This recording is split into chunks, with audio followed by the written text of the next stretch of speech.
We are still discussing lifestyle solutions for women dealing with PCOS. Our next guest is someone that I'm very sure you'll be very interested in. She is a personal trainer and a nutritionist who has a book called PCOS and Me that provides information on supplement, nutrition, and lifestyle changes for women who are dealing with PCOS.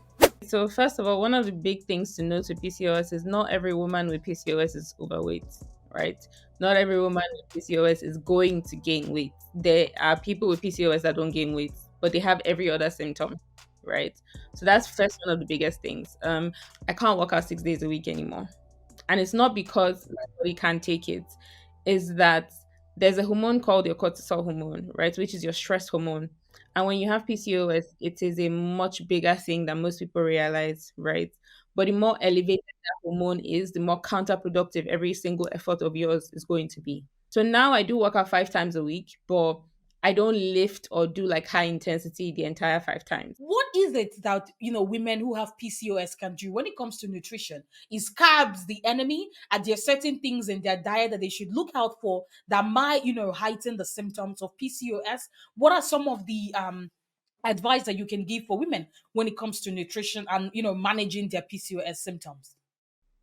So right now, right, there's currently like research going on that says that fat is not actually your problem, it's the quality of fat that you're consuming, right? Now I'm gonna go like on a limb and extend that and say that this applies to carbohydrates as well.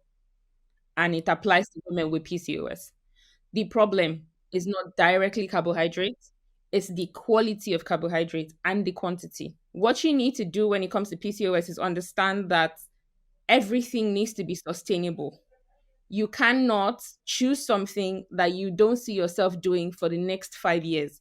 That's what I always tell my clients and people that I work with. And I feel like the reason why my approach to PCOS is always so different and why like I tend to get clients who trust me to work with me is the fact that I'm not going to take carbs away from you, right? Depending on who the client is, I would approach it from a place of either cycling her carbohydrates. And cycling basically is if on Monday she has maybe 150 grams of carbohydrates, on Tuesday she'll probably be sitting at 100, right?